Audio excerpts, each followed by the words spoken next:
Muchas gracias.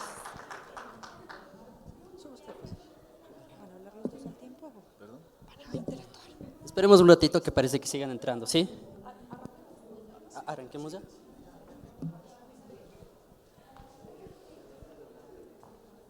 Muy buenas tardes con todos los presentes. Bienvenidos al evento FEX. El día de hoy yo les voy a hablar acerca de un proyecto que va más allá de la energía. Se trata de nuestro futuro y de todo el legado que dejaremos. Yo les pregunto a ustedes, ¿por qué tan crucial es la energía sostenible hoy en día? Básicamente todo lo que hagamos el día de hoy o a partir del día de hoy afectará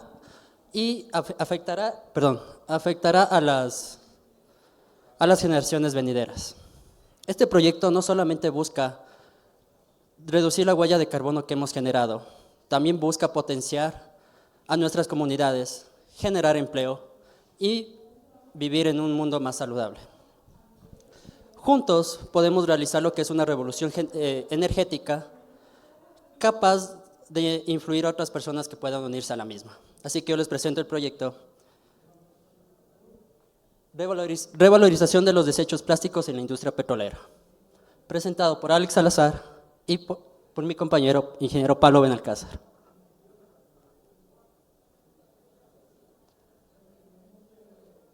¿Por qué es tan importante aplicar un proceso pirolítico a estos desechos que son generados diariamente y que se generan millones de toneladas anuales?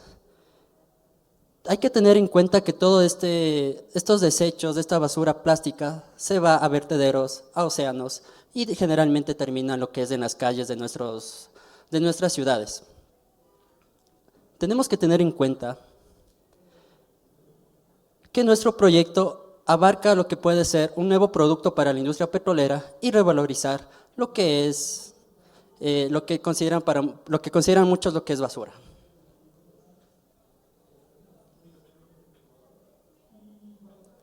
El proyecto presentado por el ingeniero Pablo Benalcázar, docente de la Escuela Politécnica Nacional, graduado de Ingeniería Química en la Universidad Central del Ecuador. Ha tenido una amplia experiencia en diferentes empresas a lo largo de la región latinoamericana. Y mi persona, Alex Salazar, graduado de la Escuela Politécnica Nacional, enfocado en lo que es un mejoramiento continuo para nuestras futuras generaciones.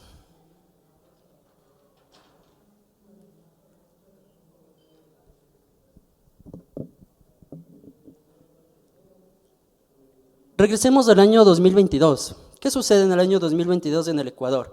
Ecuador enfrenta una problemática en la cual 627,000 toneladas de plásticos fueron generados durante todo este año.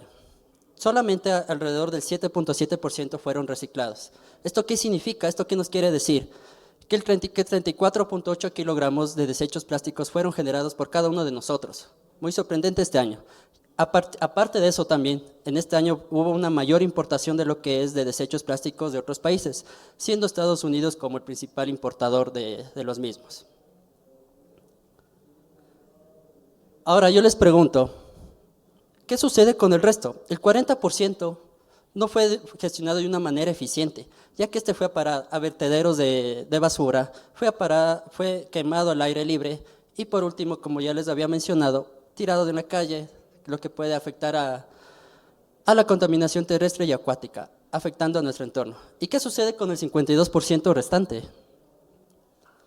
Básicamente, si bien fueron depositados en rellenos sanitarios con las normas vigentes, yo les pregunto a ustedes, ¿fue suficiente toda esta acción? Básicamente que no. ¿Por qué?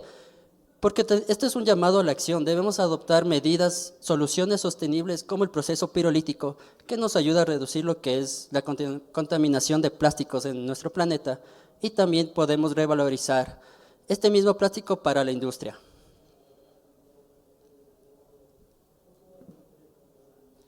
Ahora yo les he hablado de la palabra pirólisis.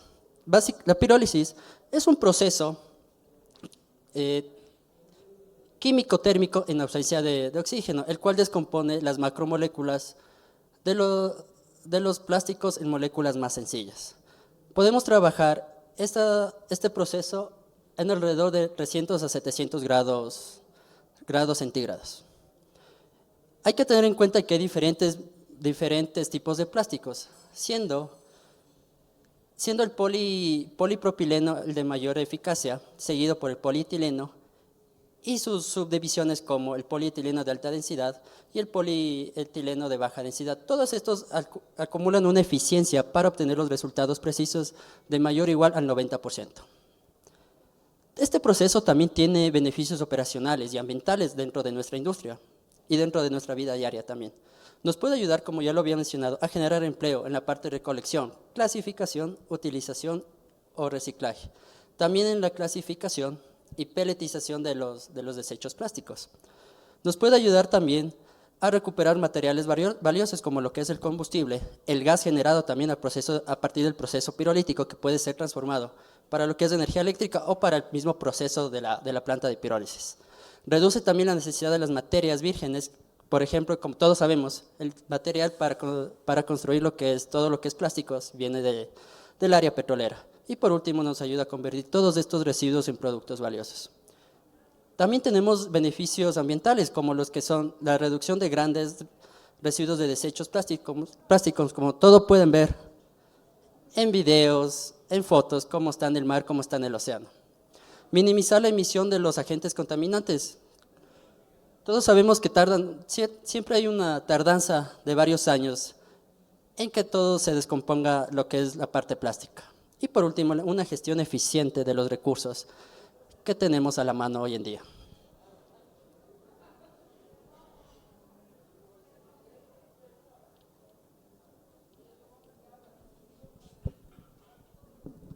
Aló.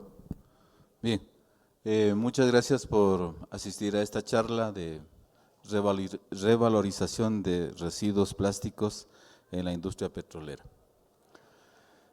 Primero, para mí es grato hacer esta presentación conjuntamente con uno de mis alumnos, Alex Salazar, ya ingeniero de petróleos.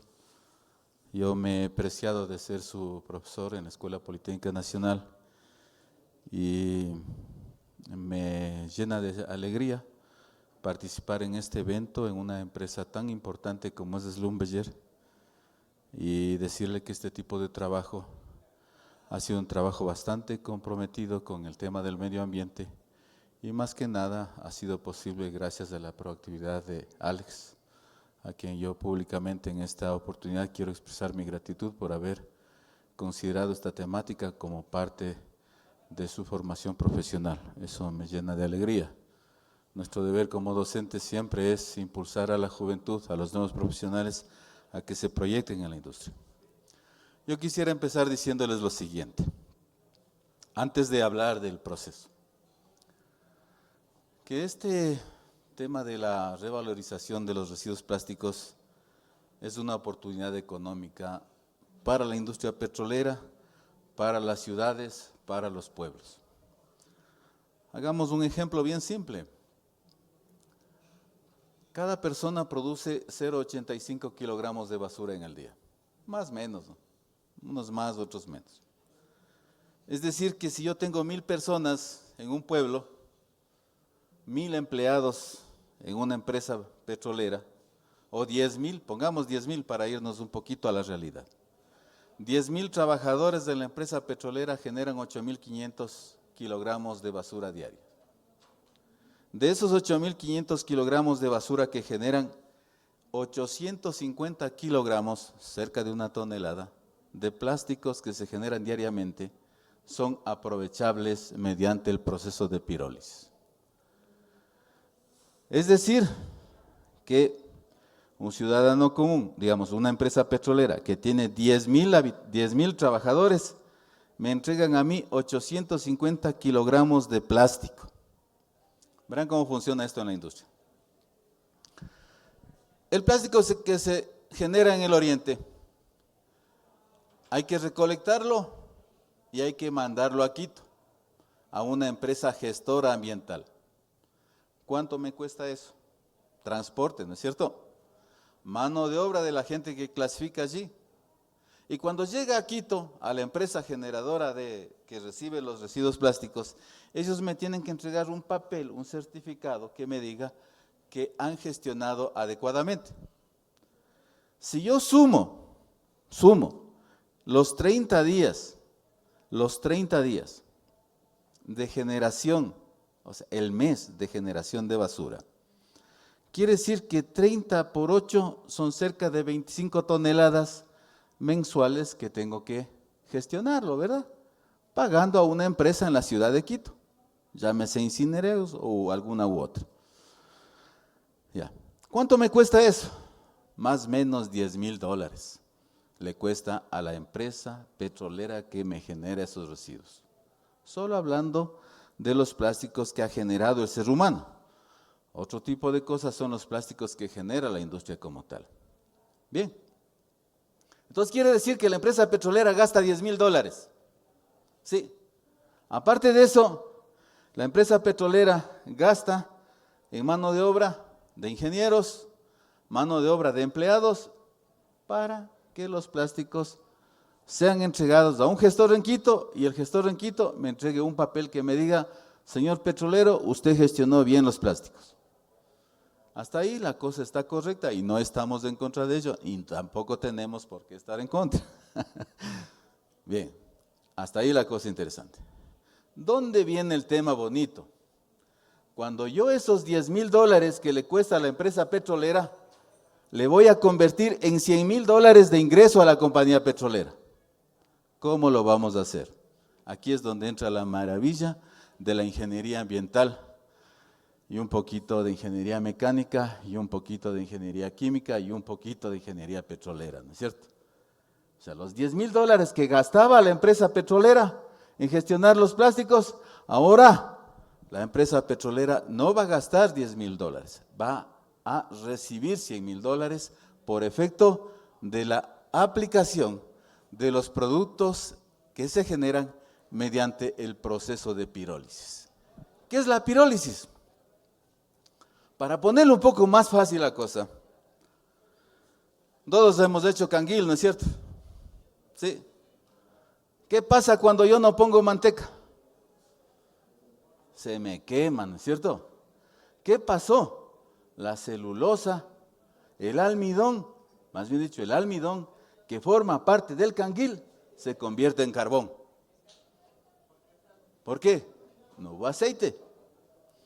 Cuando yo cojo los plásticos y le meto en una olla, y por debajo le meto fuego, y por encima le pongo una tapa a presión, y le saco el oxígeno, voy a hacer el mismo proceso que el canguil, pero ya esta operación se va a llamar pirólisis. ¿Qué es la pirólisis? Como dijo mi exalumno, el rompimiento de las macromoléculas en moléculas más pequeñas. La particularidad de los plásticos es que son carbono e hidrógeno. El polietileno de alta densidad, el polietileno de baja densidad, el polipropileno, el poliestireno son carbono e hidrógeno. ¿Sí? La cosa es que son sólidos. Ahora, con la pirólisis voy a convertir estos sólidos, voy a convertir una fracción en gas, una fracción en líquido y una fracción en algo resinoso, un líquido de alta viscosidad. O sea, voy a hacer 3 cosas. Entonces, cuando nosotros hacíamos eso, yo escuchaba, veía, decía, en Guayaquil están haciendo gasolina de los plásticos. Entonces, como yo tengo un poquito de visión en la ingeniería química y he trabajado 18 años en la preparación de fluidos de perforación para perforar pozos de petróleo, entonces, y mi conocimiento me ha permitido desarrollar aditivos para perforar pozos, entonces yo vi que estos elementos que salían de la pirólisis pueden servir para 3 cosas fundamentales. La primera, para controlar las lutitas. ¿De qué? Lutitas son arcillas físiles que se derrumban cuando se perforan los pozos. ¿Dónde están esas arcillas? Están en la formación Orteguaza del hueco intermedio y están en la formación Napo y Hollín de la sección productora. ¿Cuál es la particularidad? Las transnacionales que se dedican a dar servicios petroleros, ellos traen de fuera, traen asfalto y traen un asfalto de color negro. Entonces, cuando yo miro los productos, digo, no, esto sirve también como controlador de estabilidad de lutitas. Hicimos las pruebas de laboratorio, más adelantito les voy a mostrar eso.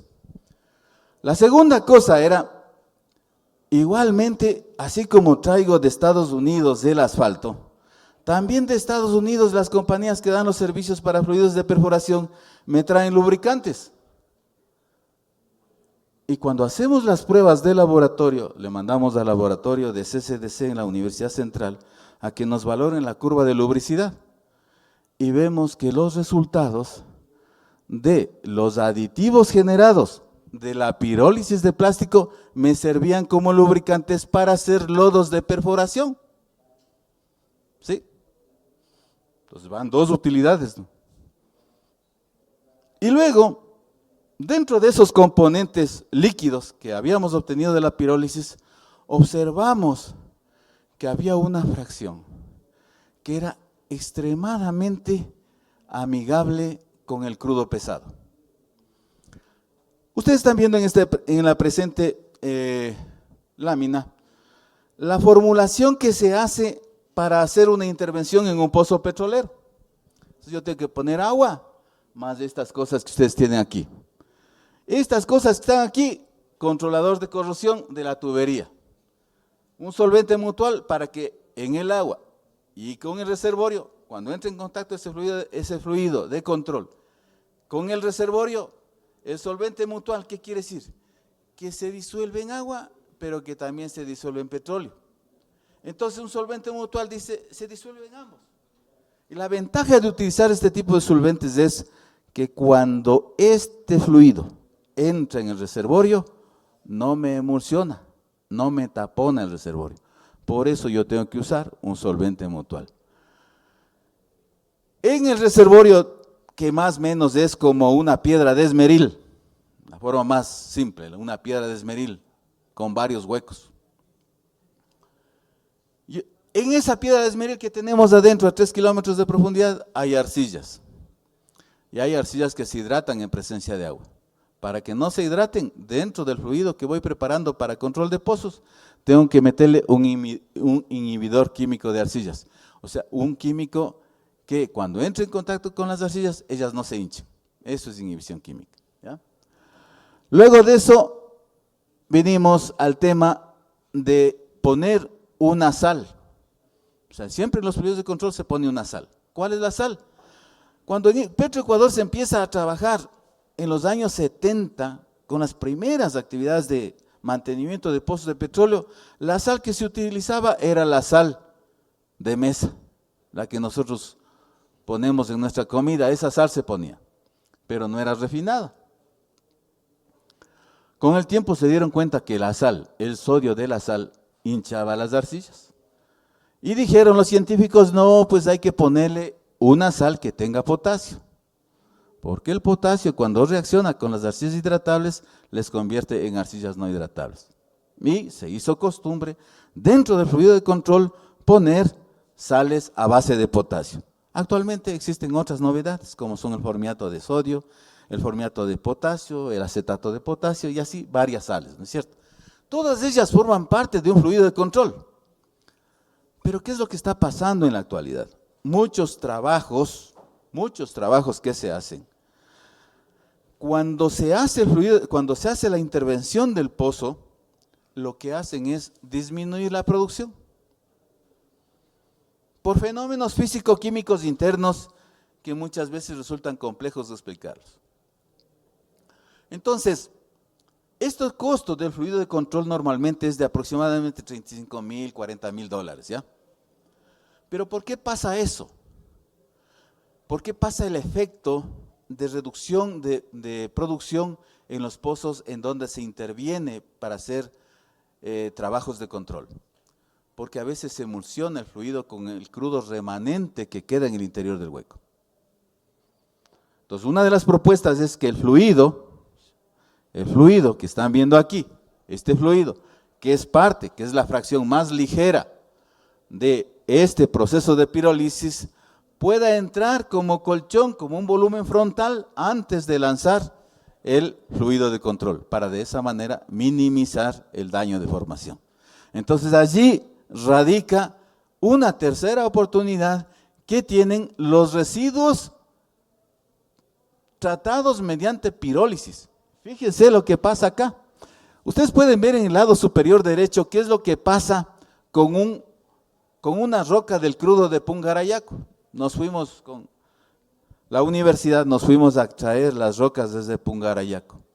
Les mezclamos este solvente ligero que se obtuvo mediante pirólisis, les mezclamos con la roca de Pungarayacu y le disuelve completamente al crudo pesado. Al crudo pesado que tiene 11 grados de API. Entonces las fracciones de pirólisis de los plásticos tienen una bondad. Me reemplazan los solventes BTX. ¿Cuáles son los BTX? Benceno, tolueno, etileno. Fíjese lo interesante. Cuando usted quiere poner BTX en el oriente, ¿dónde lo compra?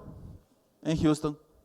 ¿A dónde le mueve? Al puerto de Guayaquil o al puerto de Esmeraldas. Luego, ¿qué hace? Del puerto de Esmeraldas, mediante transporte, le manda hasta el oriente. Fíjese el costo de transporte. Si yo cojo los plásticos y les doy un proceso pirolítico, no necesito ese gasto ni de Houston a Guayaquil, ni de Guayaquil al oriente. ¿Qué necesito? Poner la planta de pirólisis en el oriente. ¿Cuánto cuesta hacer una planta de pirólisis para procesar 1 tonelada diaria? $75,000 metiendo la ingeniería nacional. ¿Qué ingreso tengo yo mensual haciendo la utilidad de todos estos productos de este proceso? $100,000 mensuales. En un año yo gano haciendo la pirólisis $1,200,000. ¿Sí? Esos son mis ingresos, $1,200,000. Es decir que en el primer mes yo ya pagué la planta que me hizo la Ingeniería Nacional. Ahora la pregunta es, ¿por qué la gente de las empresas transnacionales no piensan de esta manera? A mí me parece que es proactividad. No creo que sea política corporativa. Cuando yo pongo a un funcionario a gerenciar una línea de servicios, lo primero que busco es que el negocio se me sostenga. Lo segundo es que necesito que haya innovación e ingeniería. La inteligencia artificial nos está enseñando que si no enfrentamos y tomamos como parte de nuestra actividad diaria la innovación y la creatividad, vamos a sucumbir. Entonces, en los fluidos de perforación, ¿qué es lo que nosotros tenemos como, digamos, como formulación? Nosotros tenemos asfalto, Asfaltex es el nombre comercial que le dan las compañías. Parece, ¿no? 0,2 a 0,5 libras, parece poquito, ¿no? Pero a la hora de la verdad se convierte en 200 o 250 sacos por pozo. Si usted le pone por $100, 20 a 20 mil dólares por pozo. Entonces, ahí está donde nosotros vemos la oportunidad. Ahora, cuando yo hablo de lubricante, nosotros hablamos del lubricante, vean, de luz, de 1 a 3% en volumen. Preparo 3,000, 4,000 barriles, ¿cuál es el 3% de eso? Pues es un buen volumen, un buen número. Entonces, de ahí que pensar en utilizar los plásticos de la industria petrolera es válido. Y ahora usted dice, pero si estamos viviendo en medio de Sacha, estoy viviendo en medio del lago agrio, estoy viviendo en medio de Coca. O sea, a mí me parece interesante empezar a hacer interacción con la sociedad y decirles, vean, yo les manejo los plásticos. Ya es una política corporativa, ¿no? Pero ¿cuál es el limitante? Así como yo les explico de las oportunidades, viene un limitante. ¿Cuál es el limitante? Que usted tiene que tener el permiso ambiental para poder manejar plásticos, para poder usted hacer la transformación de los plásticos en estos derivados que les hemos mencionado. ¿Cuál es la solución? Que la planta esté ubicada dentro de las áreas de facilidades petroleras para que pueda ser revertido en el beneficio operacional. No sé si nos queda alguna lámina final.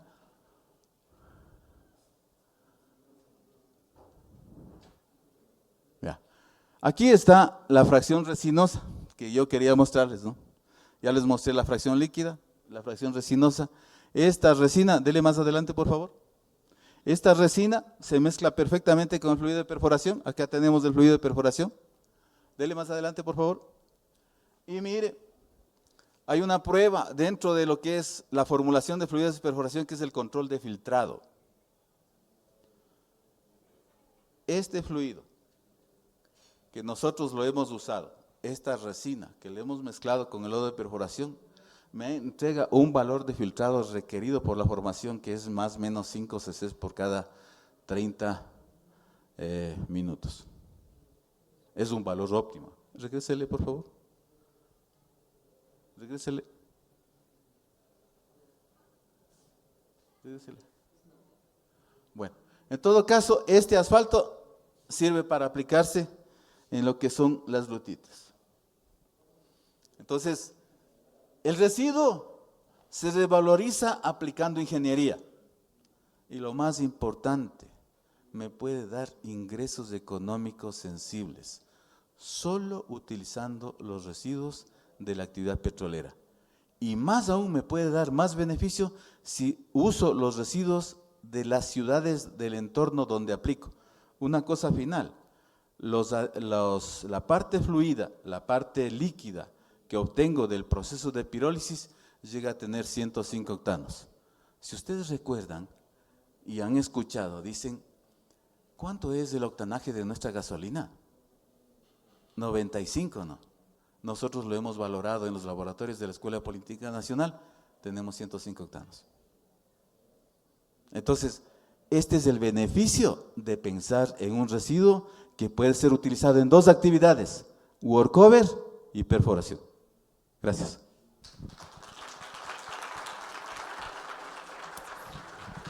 Bueno, muchas gracias a Alex y a Pablo por esta charla sobre desechos plásticos. ¿Alguien tiene alguna pregunta para los expositores? Por allá veo una mano levantada. Gracias, una muy buena presentación. ¿Cómo podría multiplicarse esto a nivel de instituciones gubernamentales, por ejemplo, a nivel de municipios en la Amazonía, que también podrían hacer uso de los desechos plásticos que generan las ciudades y de esa forma evitar contaminar los ríos? Aló, verá, usted ya me acaba de entender que cada persona genera 0,85 kilos de basura, ¿no es cierto? Coca tendrá 100.000 habitantes. Más o menos. 100.000 habitantes. Entonces, 100.000 habitantes significa que son 85.000 kilos, ¿no?, de basura. De esos, 8.500 kilos diarios es plástico. Entonces, si yo tengo 8.500 kilos diarios de plástico, si no le quiero dar la aplicación que hemos hablado para la industria petrolera, primero voy a tener gas. Por cada tonelada tengo 150 kilos de gas. Por cada tonelada de plásticos tengo 300 kilos de diésel y 300 kilos de gasolina. Entonces, con gasolina de 105 octanos y con diésel sin azufre, otra cosa más, sin azufre, el combustible que usted utiliza en el oriente, yo participé en el comité de combustibles del INEN, como delegado de la Escuela Politécnica Nacional, y algún rato nos hablaban de que la concentración de azufre para el oriente a veces superaba los 3.000 ppm. En este caso que estamos hablando ahorita, cuando usted habla del combustible generado de la pirólisis de plástico, usted no tiene azufre. Usted no tiene ppm de azufre. Usted tiene un combustible compatible y requerido y normado según Euro 6 y Euro 5, que es la normativa de los fabricantes mundiales de vehículos. No llegamos a 30 ppm de azufre. Es decir, estamos enmarcados en Euro 5, en normativa Euro 5.